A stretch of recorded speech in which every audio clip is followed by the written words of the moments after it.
Estamos de regreso en la edición matinal. Ayer una declaración del titular de la OMPE, Piero Corbeto, llamó la atención. Dijo: los muertos no votan. Y esto respecto a algunas denuncias, algunas informaciones sobre algunas personas peruanos que han fallecido, que están en el padrón electoral. Esto está generando ciertos ataques, ciertas dudas respecto al proceso electoral. Vamos a comentarlo de inmediato con Fernando Tuesta Soldevilla, politólogo de la Universidad Católica del Perú. ¿Cómo está, señor Tuesta Soldevilla? Bienvenido a la edición matinal. ¿Qué tal? Buenos días. Pues bueno, señor Tuesta Soldevilla, en primer lugar, estas informaciones falsas, que incluso han sido aclaradas por el mismo Piero Corbeto, ¿de qué manera esto puede generar o afectar de cierta manera la opinión pública con miras a los próximos comicios que se han garantizado que se van a llevar a cabo de manera transparente el día domingo? Para empezar, hay que explicar el tema de cómo una persona es retirada del padrón, en general, ¿no?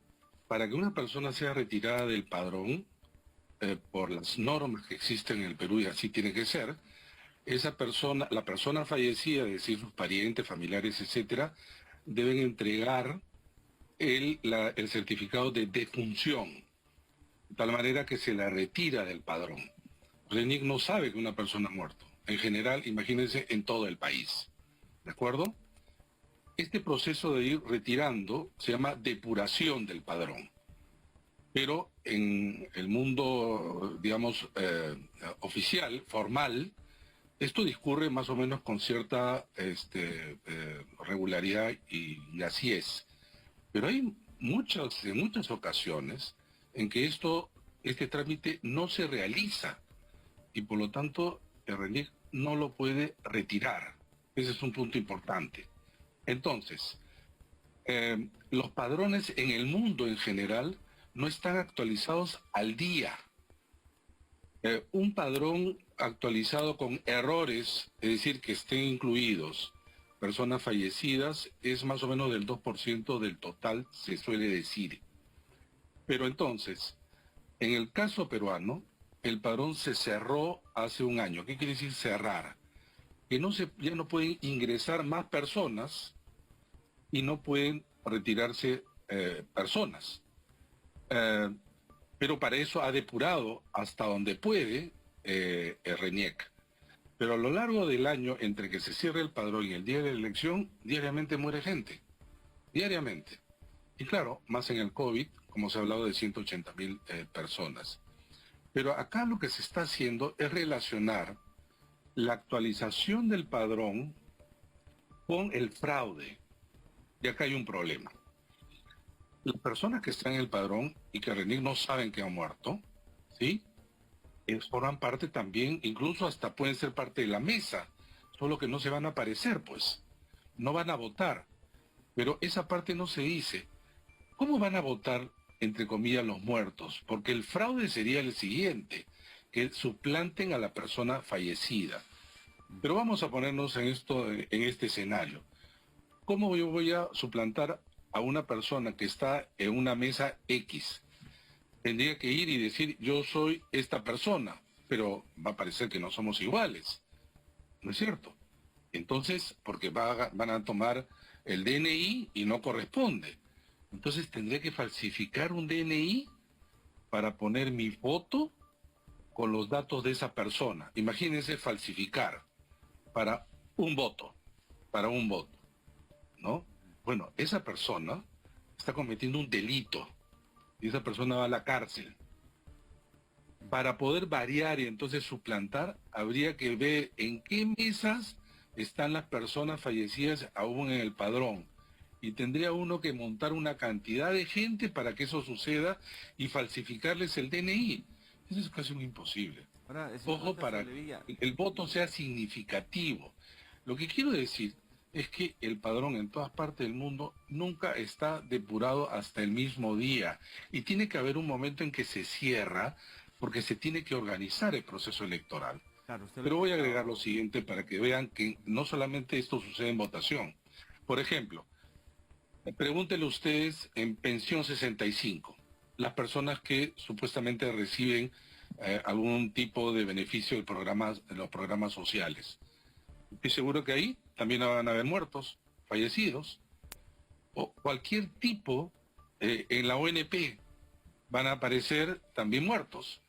Y en cualquier listado, aquellos que recibían bonos, por ejemplo, ¿no? Con el tema de la pandemia, había muertos, lo tienen que depurar, porque lamentablemente la gente muere a diario, a diario. Claro, y El más tema aún no es que en medio estén, de una pandemia, ¿no? Como ya, pero estamos entonces el informando a tema no diario. es que estén, el tema no es que estén, sino el tema, y no dicen cómo, supuestamente deberían de votar o se les facilitaría de votar para quién, a favor de quién, de Castillo, de Keiko Fujimori.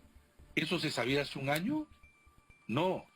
Una cosa es que se ponga, digamos ya a discutir sobre la depuración del padrón, y otra cosa es relacionar esto con un fraude, esto con un fraude. Y eso no es posible.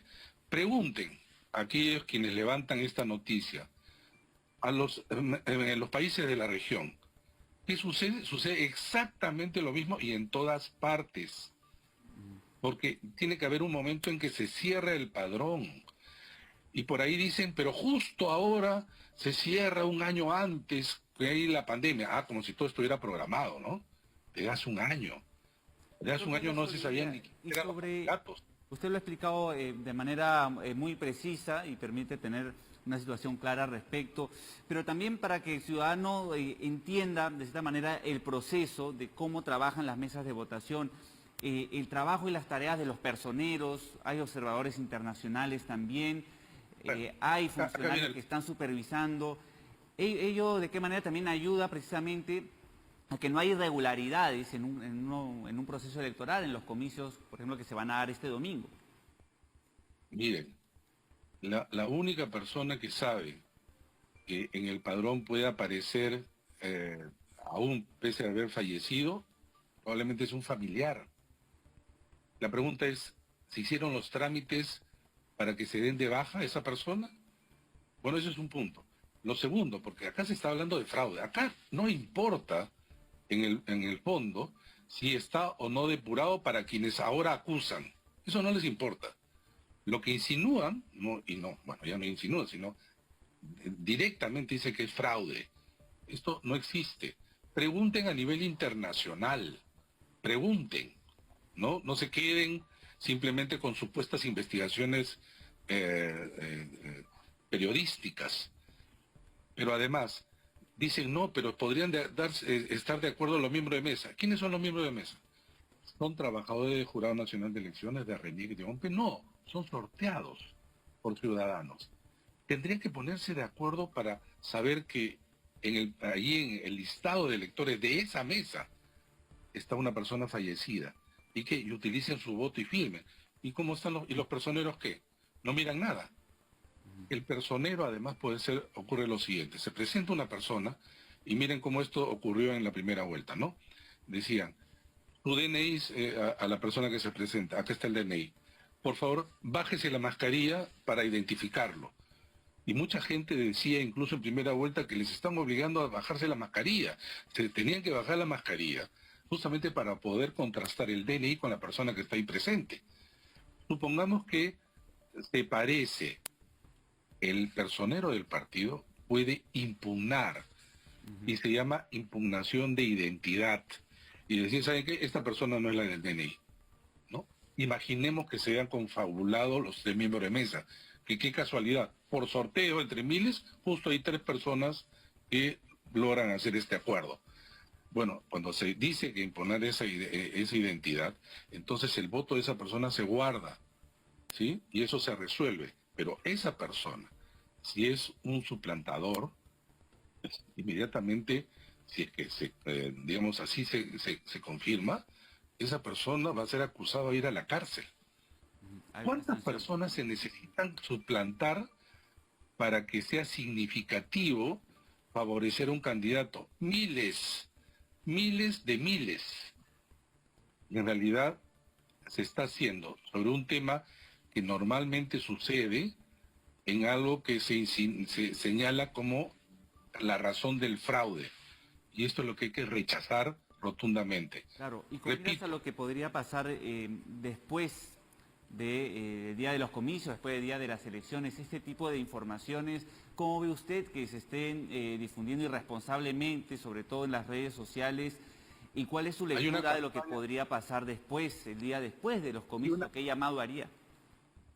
hay una campaña sostenida que nunca ha ocurrido después del fraudulenta elección del año 2000, que dio inicio al tercer inconstitucional gobierno de Alberto Fujimori, y que fue el inicio al fin de ese régimen.